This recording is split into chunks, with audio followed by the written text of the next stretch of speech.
Hello everyone. In the previous video, I have discussed about the subphylum Vertebrata, and under that I had discussed about two division, that was Agnatha and Gnathostomata. Now further here under Gnathostomata, two superclasses. One is the fishes, which includes the fishes, two kinds of fishes, that is, one is chondrichthyes, which are cartilaginous fishes, and the other one is bony fishes, which is placed under the class osteichthyes. Now in this video I have to discuss about the second superclass, that is called as tetrapoda. Means these are the animals that are classified under the tetrapoda, which have two pair of limbs, the forelimb and the hind limb. The four classes that are placed under this are classes, that is starting with the first one amphibia, second one is reptilia, third one is aves, and then the fourth one is mammalia.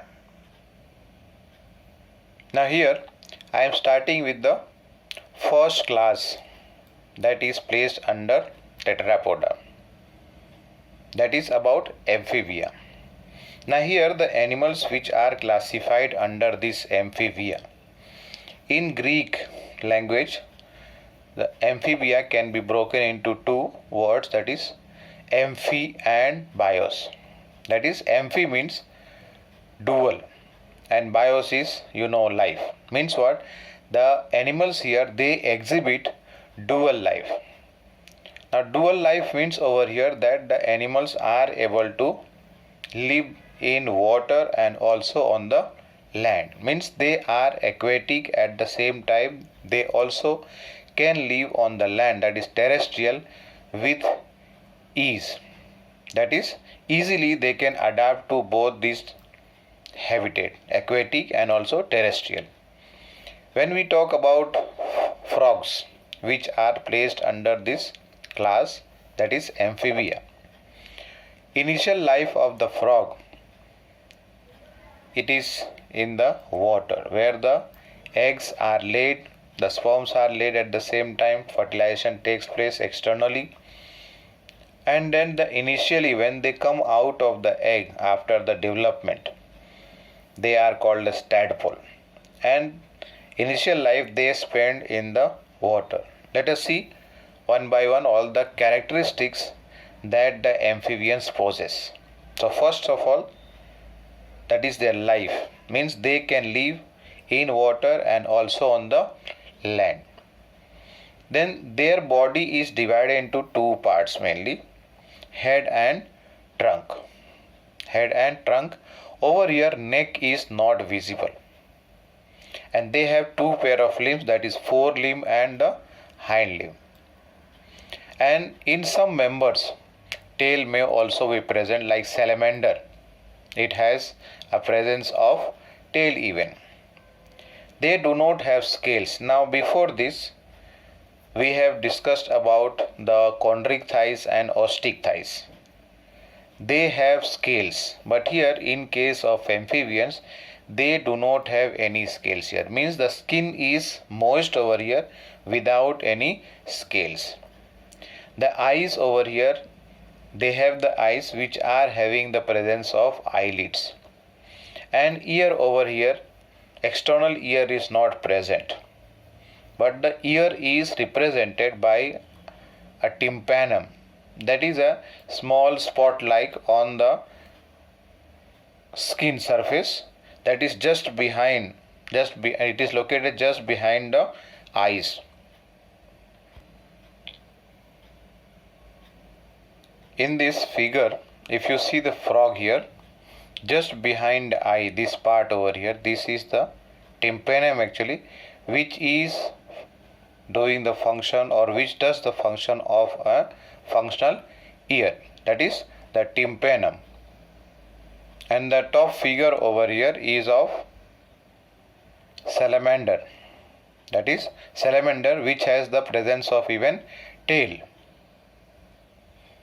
The amphibians here, they have alimentary canal, that is complete type.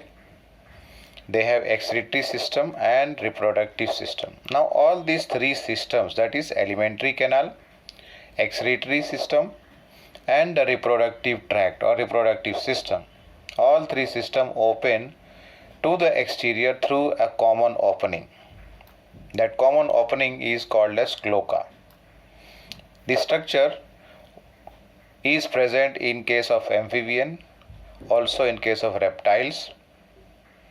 Now here the respiration takes place by the help of three structures, that is gills, lungs and skin. Initially when the young ones, that is the initial stage when they come out of the egg, that is the egg, inside the egg after the complete development of the embryo, when the young ones are hatched out, they have the presence of gills so that they can exchange the gases in the water or from the water. And along with that they have the skin also, with the help of which they can exchange the gases. And slowly what happens when they turn into adult form or when they undergo the process of metamorphosis, that is slow changes taking place where they reach to the adulthood. At that time what happens, the gills are replaced by lungs, means development of lungs takes place, and so they can exchange now gases with the help of lungs, and that also from the air. And then the heart they have is three chambered. In the earlier class, if you remember, ostick thighs and chondric thighs, the members over there we had discussed are having two chambered heart, only one auricle and one ventricle, means one upper chamber and one lower chamber. But here in case of the amphibians, also we will discuss in reptiles, that these members are having the heart which is three chambered. Two upper chambers are there which are called as auricles, and one ventricle is there which is the lower chamber. Means over here what happens, mixed type of blood is circulated. What will happen here, the oxygenated and deoxygenated blood, when it comes down into the single ventricle, over here what happens, both the blood, that is the oxygenated and deoxygenated blood, get mixed together, and then this mixed blood is transported to the whole body. They are not able to regulate their body temperature, means they can change the temperature of their body according to need and requirement. That means they are cold blooded, or otherwise a term that is used here is poikilothermos. Then for reproduction, the male and female are separate, means the sexes over here are separate, where fertilization takes place externally.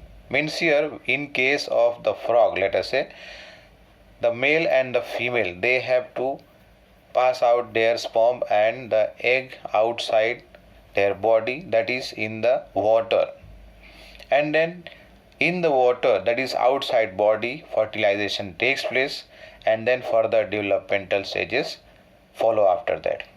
In case of salamander, which is also a member of this class, that is amphibian, in this what happens, the fertilization process takes place inside the body, means it is internal, and the eggs are laid out, fertilized eggs are laid out in case of salamander. In case of frog and other members, what happens, their fertilization takes place outside the body. After fertilization, the embryo development takes place inside the eggs, and then they are hatched out after complete development of embryo takes place. As a result, they are called as oviparous.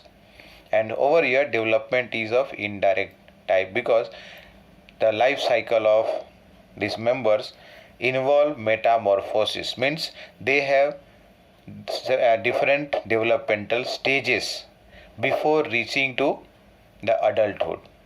Like in case of frog, I mentioned about the tadpole, it has tail even.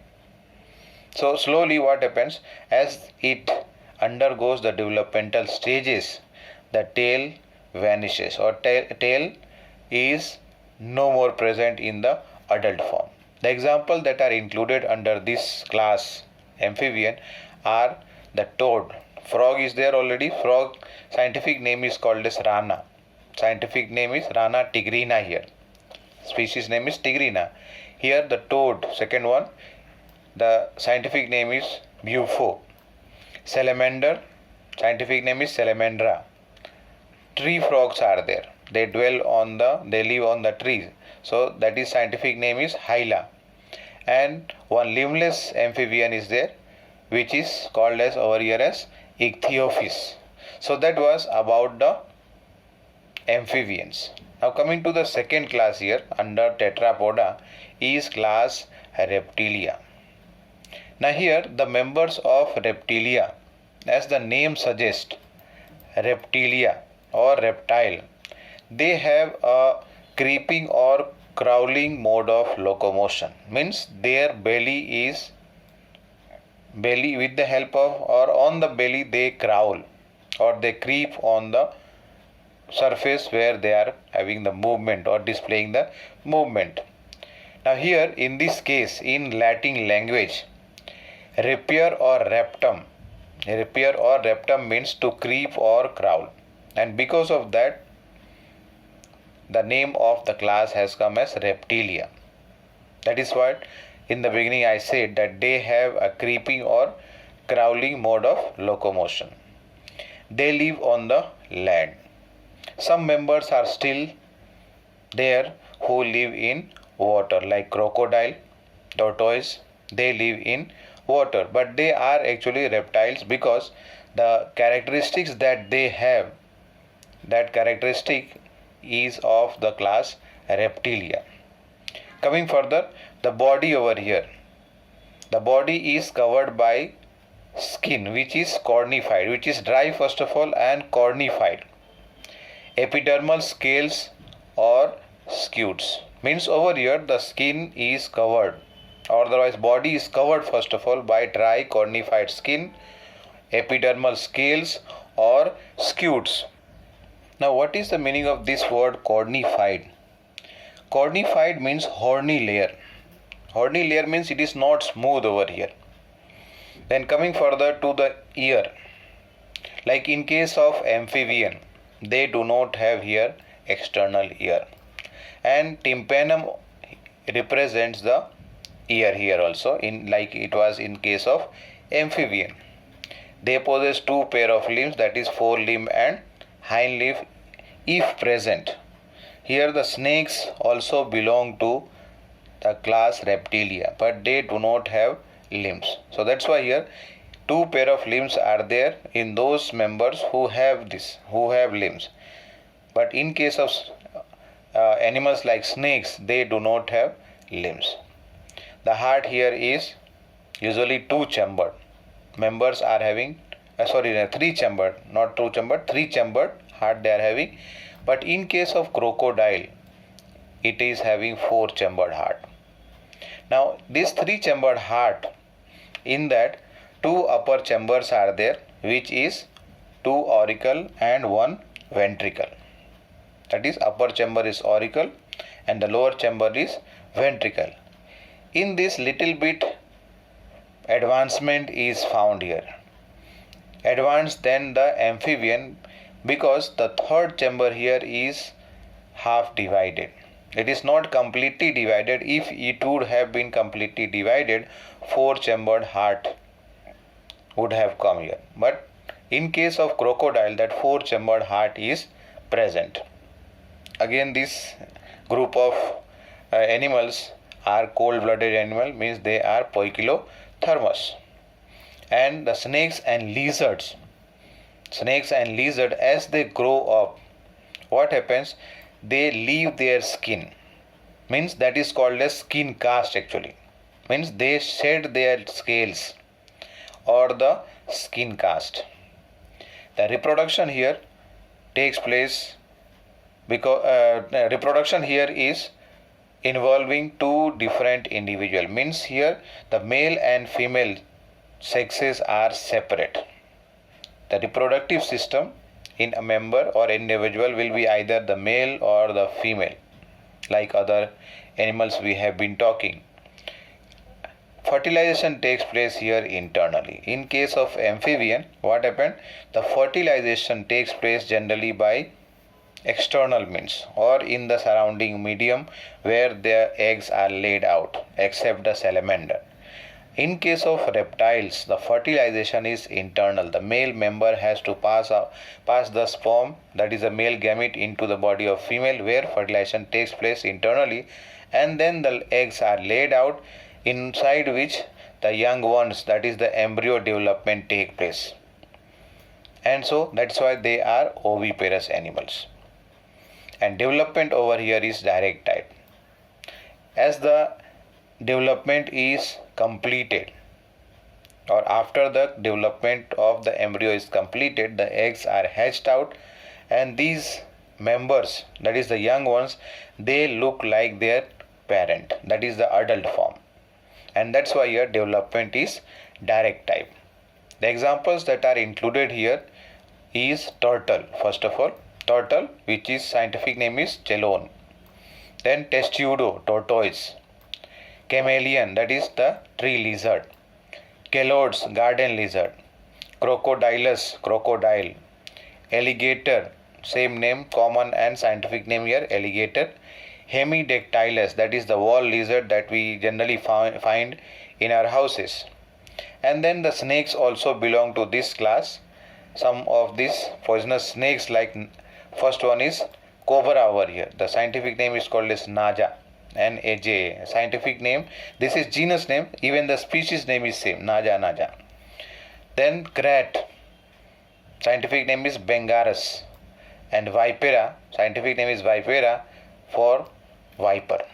So that was about the class amphibian and reptiles. The next class is, two more classes are left back, that is the aves and the mammals or mammalia, which I am going to include in the next video. Thank you.